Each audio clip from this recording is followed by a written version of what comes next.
Pada Rabu, 25 Juni 2025, Aibtu Rudi yang sedang bertugas sebagai polisi lalu lintas melakukan pemberhentian kepada seorang wanita pengendara motor yang melawan arus dan melakukan pemungutan liar sebesar Rp100.000. Setelah video kejadian Aibtu Rudi yang terbukti melakukan pemalakan viral di sosial media, ia diberi hukuman fisik dengan cara berguling-guling di aspal. Menyikapi hal ini, Kepala Satlantas Polrestabes Medan AKBP Imade Parwita berkoordinasi dengan Propam Polrestabes Medan untuk menindak Rudi. Analisis nilai-nilai dasar ASN pada kasus. Yang pertama, nilai berorientasi pelayanan. Polri sebagai pelayan masyarakat wajib memberikan rasa aman, nyaman, dan membantu masyarakat menyelesaikan masalah sesuai dengan aturan.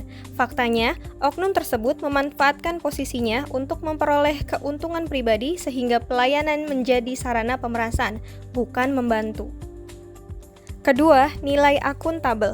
Akuntabilitas Polri sebagai penegak hukum harus dapat dipertanggungjawabkan secara terbuka dan sesuai prosedur resmi. Pada kasus tersebut, seharusnya dilakukan dengan prosedur e-tilang atau tilang elektronik. Faktanya, oknum tersebut melakukan tindakan pemerasan, ilegal, tidak transparan, dan tidak dapat dipertanggungjawabkan. Ketiga, nilai kompeten. Sebagai penegak hukum, harus dapat bertindak profesional, paham aturan, dan melakukan tugas dengan benar tanpa diskriminasi. Faktanya, oknum tersebut tidak menunjukkan kompetensi dalam penegakan hukum, memicu perilaku jual-beli hukum yang menyalahi undang-undang dan hak setiap warga negara. Pada asas kesamaan atau equality before the law, bermakna bahwa semua manusia sama dan setara di hadapan hukum menurut Pasal 27 Ayat 1 Undang-Undang Dasar 1945. Keempat, nilai harmonis. Penegak hukum harusnya dapat menciptakan hubungan baik dan saling percaya dengan masyarakat. Faktanya, tindakan tersebut memeras yang dilakukan oleh satu oknum dapat menimbulkan rasa takut, tidak percaya, bahkan kebencian kepada instansi Polri. Kelima, loyal. Setiap aparat harus setia kepada bangsa dan negara. Salah satunya dengan menjaga nama baik Polri sebagai institusi penegak hukum.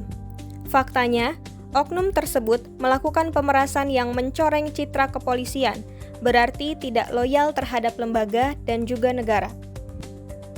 Keenam, anggota penegak hukum harus mampu menyesuaikan diri dengan dinamika perubahan sistem. Contohnya, sistem baru seperti e-tilang atau tilang elektronik yang transparan dan lebih adil. Faktanya, oknum tersebut memilih cara lama, yaitu cara manual dengan tilang kertas agar dapat melakukan pemerasan tanpa terdeteksi sistem. Perilaku tersebut adalah perilaku penolakan inovasi. Ketujuh, kolaboratif. Seharusnya ASN mau bekerja sama dengan instansi lain maupun masyarakat untuk menegakkan hukum secara adil. Fakta kejadian, oknum polisi tersebut tidak melakukan penerapan kolaborasi untuk kepentingan masyarakat. Tindakan penawaran uang damai yang dilakukan oleh oknum polisi bukan merupakan kolaborasi, namun penyalahgunaan demi kepentingan pribadi. Pelanggaran nilai-nilai dasar ASN berakhlak seperti pungutan liar tilang oleh oknum polisi membawa dampak yang luas dan serius. Pertama, kepercayaan publik menurun drastis. Masyarakat menjadi kecewa, antipati, bahkan cenderung melawan hukum. Kedua, kualitas pelayanan publik ikut merosot. Masyarakat kesulitan mendapatkan keadilan dan pelayanan yang sebenarnya menjadi hak mereka. Ketiga, citra institusi tercoreng. Bukan hanya oknum yang terdampak, tetapi juga semua anggota yang bekerja dengan baik dan penuh integritas. Keempat, penegakan hukum melemah. Akibatnya masyarakat lebih memilih jalan pintas daripada mengikuti prosedur resmi yang berlaku. Dan yang terakhir, motivasi pegawai yang jujur dan disiplin ikut menurun. Mereka merasa kejujuran dan komitmen yang dijaga selama ini tidak dihargai. Kasus ini menjadi pengingat pentingnya menjalankan nilai-nilai dasar ASN berakhlak dalam setiap tindakan dan juga pelayanan, demi menjaga kepercayaan, kualitas, dan wibawa institusi. Penyalahgunaan wewenang oleh oknum kepolisian masih menjadi persoalan serius dalam sistem penegakan hukum di Indonesia. Upaya penertiban terhadap perilaku tersebut tidaklah mudah. Sejumlah hambatan struktural, kultural, dan sistemik menjadi penghalang yang perlu diurai secara strategis. Dan yang pertama dan utama terletak pada budaya institusi yang masih toleran terhadap pelanggaran kecil. Praktik seperti damai di tempat kerap dianggap lumrah. Lebih jauh, budaya diam antar anggota atau code of silence memperkuat siklus impunitas. Untuk mengatasinya, dibutuhkan reformasi budaya institusi melalui kampanye anti pungli, pemberian insentif bagi personel yang menjunjung integritas, serta penerapan sistem penghargaan dan hukuman secara adil dan konsisten. Kedua, lemahnya pengawasan internal menjadi celah yang sering dimanfaatkan oleh oknum.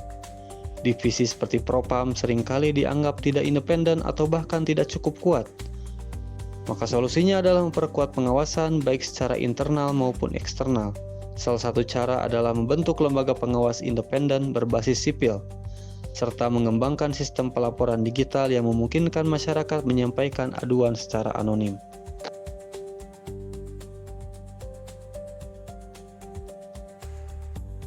Rendahnya transparansi dalam proses penegakan disiplin, menciptakan persepsi negatif di masyarakat. Ketika sanksi terhadap pelanggaran tidak diumumkan secara terbuka, maka publik kehilangan kepercayaan. Untuk itu, lembaga kepolisian harus membangun budaya transparansi melalui komunikasi publik yang proaktif, seperti konferensi pers, pengumuman di media sosial, dan pelaporan resmi melalui situs web lembaga. Yang keempat, rendahnya kesadaran etika dan profesionalisme individu juga menjadi akar masalahnya. Proses rekrutmen dan pembinaan belum sepenuhnya efektif dalam menanamkan nilai-nilai integritas dan semangat pelayanan publik.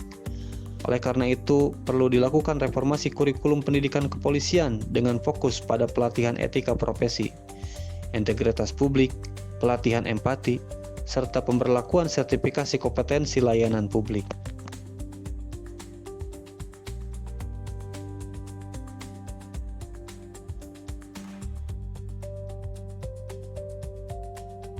Terakhir, yang keenam, sistem rotasi dan evaluasi kinerja yang tidak tegas. Ini memungkinkan oknum bermasalah tetap aktif di lapangan tanpa pembinaan yang memadai. Untuk mengatasi hal ini dibutuhkan monitoring kinerja yang transparan dan berbasis data. Evaluasi berkala dan publikasi kinerja anggota perlu diterapkan, termasuk pemanfaatan teknologi seperti body camera untuk mendukung pengawasan langsung.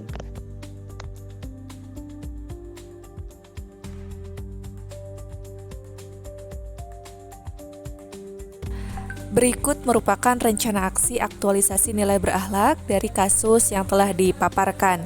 Yang pertama, internalisasi nilai akuntabel dan kompeten, yaitu dengan pelatihan rutin tentang etika profesi, anti korupsi, dan tanggung jawab ASN. Kedua, penguatan sistem pengawasan, yaitu dengan menyediakan kanal pengaduan yang aman dan terpercaya untuk masyarakat dan pegawai internal.